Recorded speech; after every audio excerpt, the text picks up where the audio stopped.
In our Sunrise Smart Start this morning, a teenager sent to the hospital after a shooting in Rochester. Officers responded to Roxborough Road around 10 o'clock last night, and they found a 16-year-old boy with a gunshot wound to the upper body.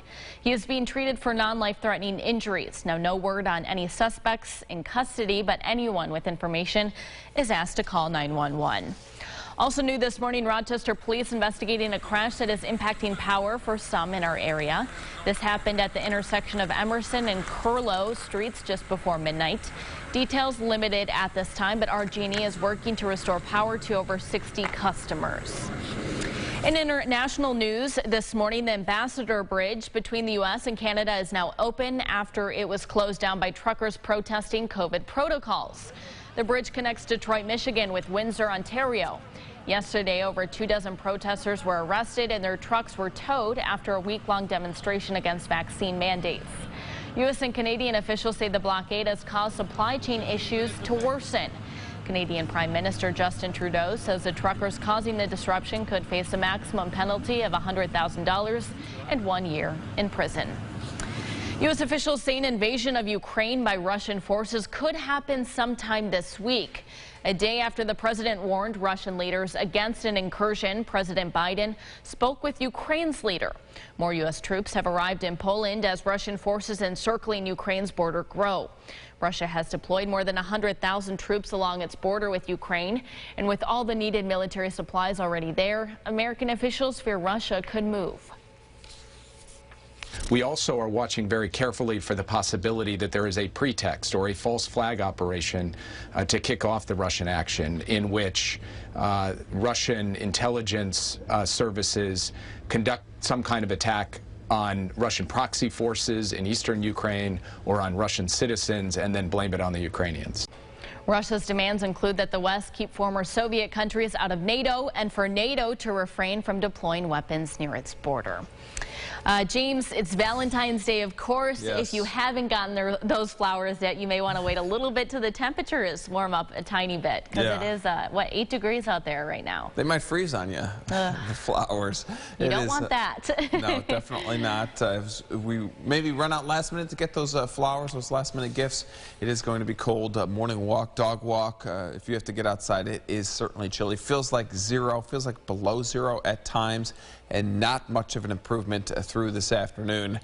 We'll see maybe even a little bit of sun will help, just a hair, but overall cold. Flakes flying now. When do we see the warm air? That'll be at the end of the show. Ellie. All right, James, thank you. In our sunrise traffic, one accident in Rochester on East Main Street at North Goodman Street. Another accident in Irondequoit at 590 at Empire Boulevard. Here's a live look at 390 near the airport. You can see things are getting a little busier right now, but 390, 490, 590 all running on time at this moment. Well, it is a busy season for local florists with Valentine's Day, and this year things may look a little different. Supply chain issues and the prices increasing on almost everything from flowers to champagne. Erica Costa is now joining us live with more on how local shops are preparing. Erica, good morning. Good morning, Allie. We're at Wisteria Flowers and Gifts. Join with me is owner Jennifer Ralph, and we have this beautiful bouquet here that is an assortment for a customer today. All morning we've been talking about supply chain issues. Really, it's really the story of this holiday. Can you talk about some of the challenges you've been facing? Sure. We've had a delay with some of our flowers coming in from Canada or from California. And for example, like last year with the wildfires out in California, the trucks couldn't get through. So some of our products were spoiled when they did get to us, if they did get to us. So bottom line is we did receive our shipments. They're beautiful products, and we're really excited to be working with them. So we're blessed, actually. Absolutely, and customers may out there say, well, prices are higher and, you know, I don't want to spend $100 or whatever, but you're saying, you know, any amount helps if it's local, right? Keep the money local. What are some options, things that are trending people can buy? Yeah, so, you know, we pride ourselves here with whatever you buy, we wrap it the same as if it was super expensive or not as expensive. So we have several different options. You can come in and buy one of these little Hoya hearts, which is a little succulent plant. These are $9.95. They're super cute. We have plants. We have plant gardens. We have candles and lotions. So I mean, for any amount that you really want to spend, we have it here. So absolutely. Yeah. And you know, the message today: any amount. You know, it doesn't matter if you're spending anything. It's the thought that counts on Valentine's Day. So with that, I will send it back to you in the studio. All right, beautiful flowers there, Erica. Thank you so much. Valentine's Day spending is expected to reach $23.9 billion this year, the second highest on record according to the National Retail Federation. And while flowers are more expensive this year, so are chocolate, so be prepared.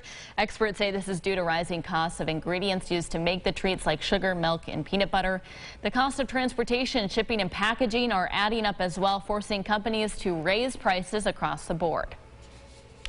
One little hiccup in the supply chain could really put a damper on things. If we lose out at Valentine's Day, that means come June, July, and August, we're going to be really in a financial position where we're going to be tight for cash. Chocolate companies like Hershey are also raising their prices of products nationwide. Well, turning now to the GRE Morning Business Report, Eli Lilly has struck a deal with the White House. The drug maker has agreed to supply 600,000 doses of its experimental COVID-19 antibody treatment. The deal is worth at least $720 million. MoviePass is attempting a comeback. The founding CEO says he wants to relaunch the movie ticket subscription service this summer, but no word yet on pricing or if any theater chains have partnered with the company. Under the original plan, customers spend $10 a month to see one movie a day. However, it was financially unsustainable, and the company shut down in 2019. And here's what some people may be talking about at the water cooler this morning. I'm sure a lot of people will be. The Los Angeles Rams are Super Bowl champions after beating the Cincinnati Bengals 23-20 last night. The Rams got off to a hot start, but the Bengals responded quickly, took the lead in the third quarter. It was a defensive battle after that, with LA's defense racking up 6 sacks on Bengals quarterback Joe Burrow. The Rams led a drive down the field, scored inside the final 2 minutes, winning their second Super Bowl in franchise history.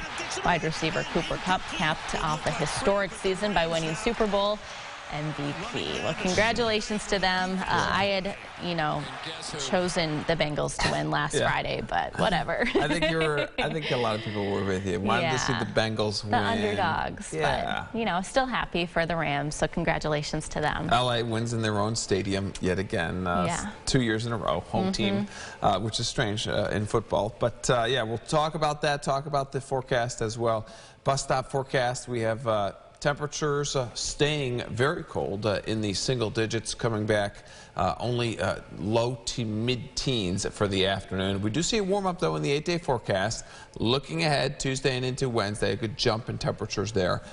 Breeze picks up as well, then around 50 on Thursday. I heard you brought in some treats to News 8, Ellie. I did. I brought a cookie cake in with some Valentine's Day frosting. It's in the shape of a heart. Oh, so how special is that, right? That's where I'm And then headed. the best, chocolate-covered pretzels with sprinkles. Can't get any better than that. Man. Thank you so much for joining us here on News 8 at Sunrise. Have a great Valentine's Day. Our next update coming up in 30 minutes, and CBS Mornings is up next.